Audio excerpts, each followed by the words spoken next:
Hi guys, it's Nika. I don't know why I'm overthinking this so much, but once again, I am overthinking the intro. Anyway, everyone, welcome back. Today it is Saturday. We are going to build again.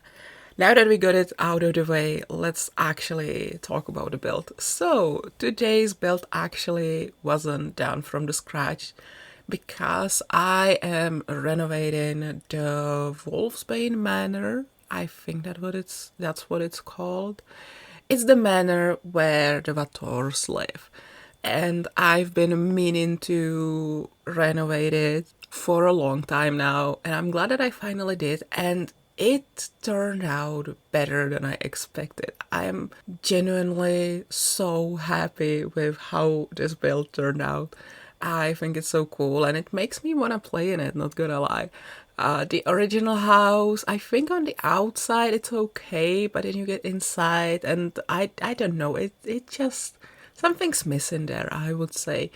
It's not all that exciting when you get inside. So yeah, I wanted to work on that.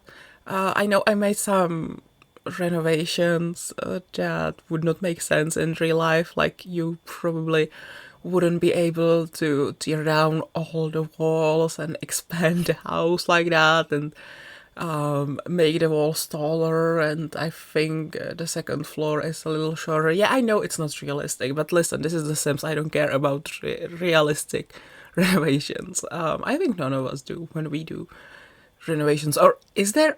Actually, if you try to keep like house renovations in The Sims realistic, let me know, because that's kind of impressive actually.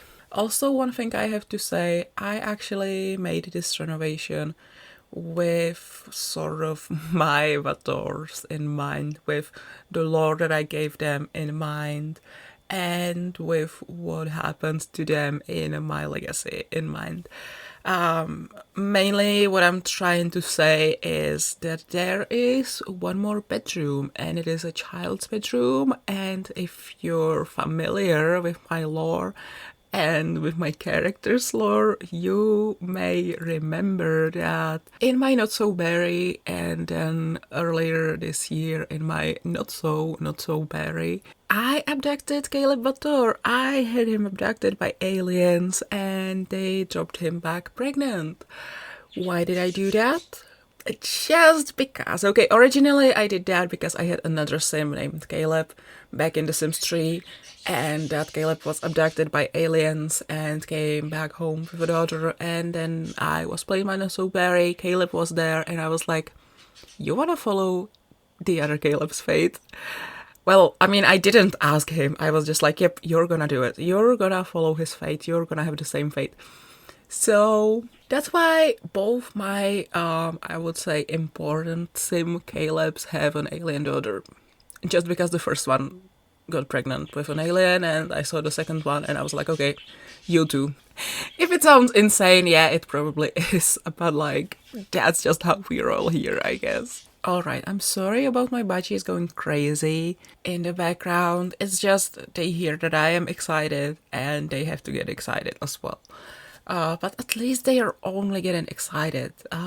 It would be worse if I heard different sounds. Okay, so my budgies' names are Pepik and Honzik, and recently Pepik has been pulling Honzik's wing a lot when he wants to do something. His wing and his tail. And Honzik screams so bad when Pepik does that. So I'm glad that's not happening now, because I would have to run out there and be like, what's going on? What are you doing? And Pepik would look at me all innocent, like he didn't do anything. But I know he does it even when I'm in the room and I'm sitting on the sofa, but I'm far away from him. And like, I'm looking at him, but I'm far away, so it's fine, he will do that. And then I get up and I walk to the cage, and he's just like, Mom, I'm innocent, I didn't do anything. And like, he will look at you with the most innocent, beautiful, budgie eyes, you know. He's a little troublemaker, and yeah, Honzik lets him. I feel bad for him. Honzik is the older one, so yeah. But I didn't want to talk about my budgets, and I'm sorry, I just talked about them for such a long time. No worries, I'm gonna figure out what to do with my budgets on my own. Where were we? I think we were talking about the lore. Yeah, so that's one thing I really wanted to do in this video. Instead of explaining what I did in each room, because honestly, I don't know if I can explain it.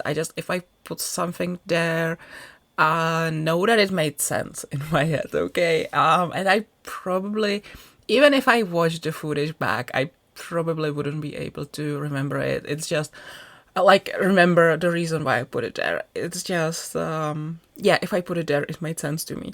And it maybe may have made sense with the lore. Actually, I don't think I can explain every single thing in the house. I think I put 1 or 2 gravestones in the backyard. Yeah, I don't think I can explain that. I just thought it would be fun if they had gravestones in their backyard. Yeah, I don't know why I did that. And there are some urns on the, on the fireplace. Oh my god, this is such a simple word. How did I forget it?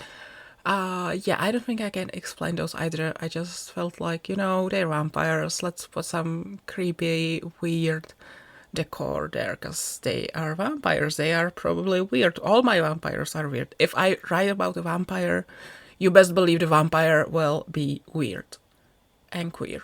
I don't know why I went there. Finally getting to my point. What I wanted to talk about in this video was actually my lore for the Vatore siblings. About their backstory, how they became vampires, what they did before they appeared in my legacy, what was their story before that. And so on Sunday, I sat down, it was like around midnight, I sat down and I was like, okay, I'm gonna write it down. I was writing for like an hour. I got really into it and then I was tired, so I went to bed, and on Monday morning I continued writing. And I have written a lot, and I'm not sure if it would, first of all, I'm not sure if it would all fit into this video. And second, I just feel like, I don't know, this will probably take me a ridiculous amount of time. But I kind of wanna write it more in detail and more like a story, like, with like the characters speaking and stuff like that.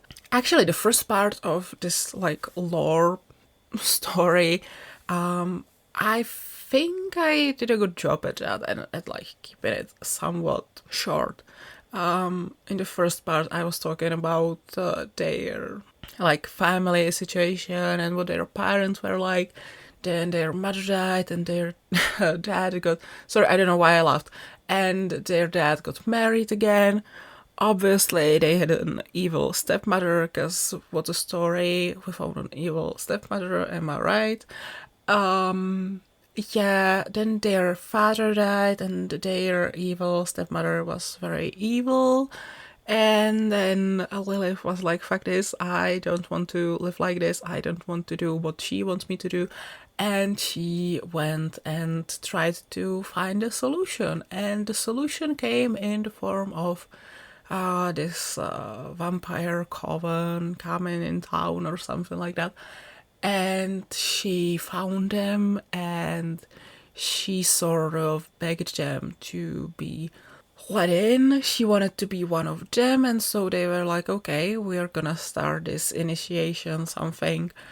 And she was like, cool, okay, how long is it gonna take? Because my stepmother wants me married to this man that I don't want to marry at all. And so for like a few weeks, or I don't know, there were multiple nights, maybe a lot of nights, I don't know.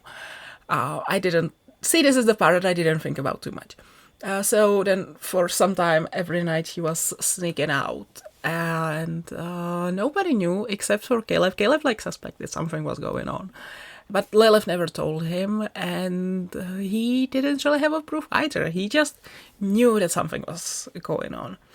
And so one night he followed, wait, I'm telling you the lore, I'm just not putting it in the fancy words that I wrote down.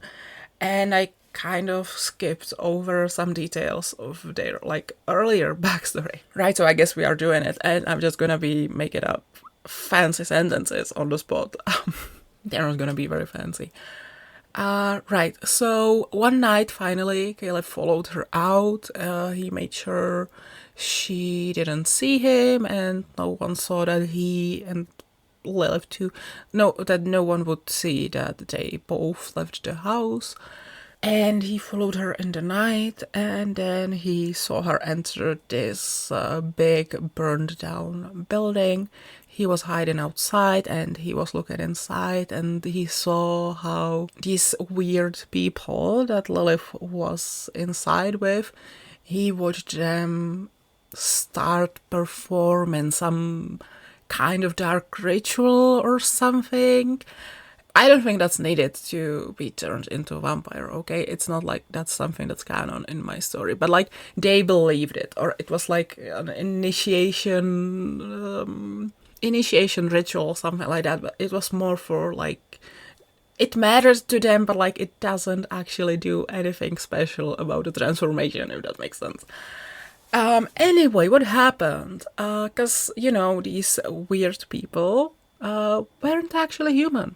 As I said, they were a vampire coven, and they could sense that someone was watching them, so they brought Caleb in, and they were like, we can't let him escape, no one must know what was happening here this night, he must die, basically, and Lilith obviously didn't like that. Lilith didn't want her younger brother to be hurt in any way, and she actually went, okay, so either you turn both of us or you kill both of us, okay? If he cannot walk out of here alive, then neither will I.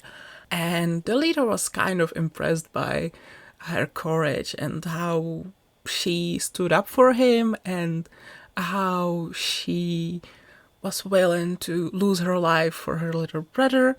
And also he found it kind of amusing, like, how would I say it? And also I'm now realizing that because I'm not actually reading the storyline that I wrote, I skipped a lot of important information. So maybe I'll just tell you that they were turned and end of story, and we will continue some other time. Maybe I will continue on my Tumblr. Maybe, I don't know, somewhere.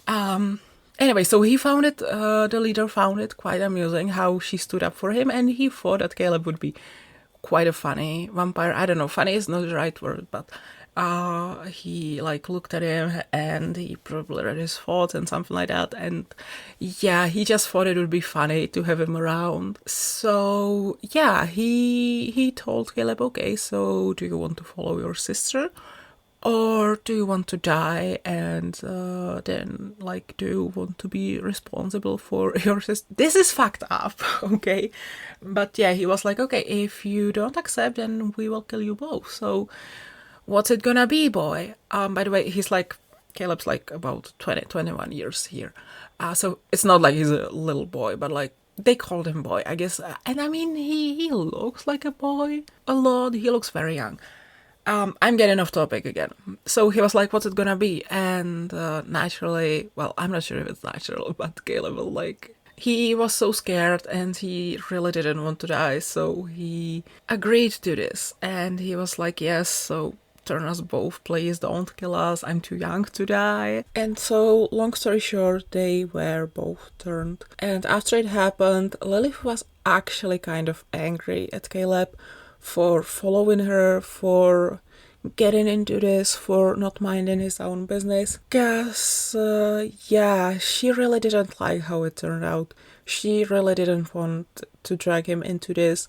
This was her decision. She knew that he would never like this existence. And Caleb was also like, why did you decide for this? Even if I wasn't dragged into this, why would you do this? Why would you want to be this and damn your soul eternally? And see, here we are getting to the point where I realized, okay, but I'm writing this about Sims. Like, do I want to bring religion into this?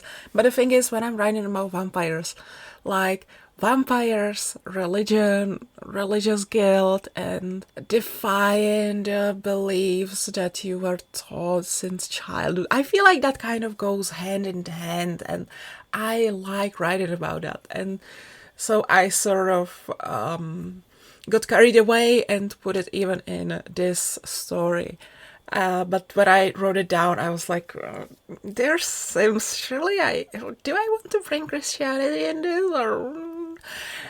But yeah, I suppose I brought it in, and yeah, after Kelly was turned, he actually regretted it. He didn't know what got into him when he had to face that decision, and he felt like he should have just let them kill them both, because yeah, maybe he wouldn't save Lilith the way he wanted to save her, as in like, you know, get her out of that place and run away and run somewhere safe.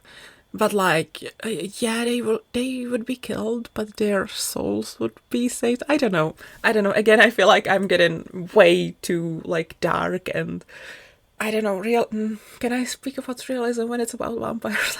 I don't know. Yeah.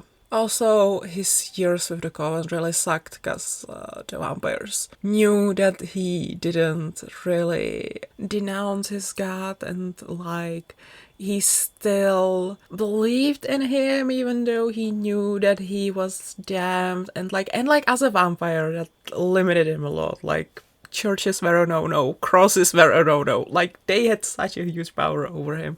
You know, the classical, like, vampire cannot get close to a crucifix and stuff like that, yeah. And all the other vampires who, like, didn't really believe in that anymore, they were fine, they were immune to that. And so they thought Caleb was kind of funny with all his limitations and how he still held onto this. And yeah, his years with the Coven were really bad. He was harassed a lot, he was bullied, no one took him seriously. Yeah, but eventually things between him and his sister got better, and she found out that they were, behind her back, they were really mean to her little brother. And when she realized, that kind of opened her eyes and made her see how terrible the Coven has been. And so they started planning to run away, but I think I will keep that part of the lore for some other time, as well as I will go over the things that I talked about in this video, and I will put them a bit better, let's just say. But yeah, that was a little sneak peek, I guess. I've got a whole Google Doc document on this, and I say it better and in that, and yeah. Also, when I'm writing, it's a lot less noticeable that I've drank too much coffee. I think the way I talked in this video, you can tell that I've been drinking coffee. You just can. So yeah, and I think it's for the worse when you can tell that. I've been really, yeah. So shall we switch the topic again? Shall we talk about something else? Let's talk about the weather, okay? So today I woke up and it's quite dark and gloomy and grey outside. And so I'm wondering, is it finally time? Is fall finally starting? I don't know. I thought it a few times already that this is it and autumn is starting, and then over morning the sun would get up and start shining, and in the afternoon we're back in like 25 degrees Celsius. But I really want to believe, I don't know, somehow I just feel like this is it. Like, today is the day, like the fall is finally started. And I'm so excited. I am so tired of summer. And like, you know what's also weird? So I briefly had this like spooky phase, and I was really looking forward to October and spooky things and Halloween and all that. Today, when I'm recording this, it is 19th October. And you guys, this entire week, I'm just, I really like Christmas. Not for any religious reason, I kind of just gave it my own meaning, and I have my own reasons why I really like Christmas, but I'm just really obsessed with it, and well, I mean, I guess this is kind of weird, but I guess even like the religious aspect of Christmas is kind of my special interest, even though I'm not religious myself. I don't know, we're getting off topic, but like I really like Christmas and I really like to learn about it, and I really like Christmas music and everything. And this week I feel this Christmas obsession growing stronger in me again, and I am this close to lasting Christmas music. Okay, I feel like I will defrost Mariah Carey this week. I cannot help myself.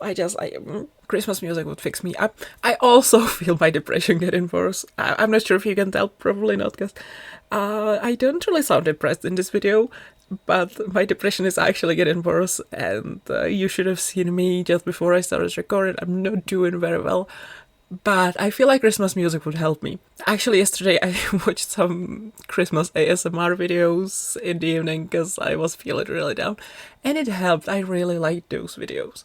It made me feel better. And yeah, here we are. Everyone's like, yeah, Halloween is next week. And here I am like, can I listen to Mariah Carey now? Can I put my Christmas playlist on? Please, would it be weird, or can I? I probably will. I will not tell anyone, probably, because I will feel stupid, but oh my god, Christmas.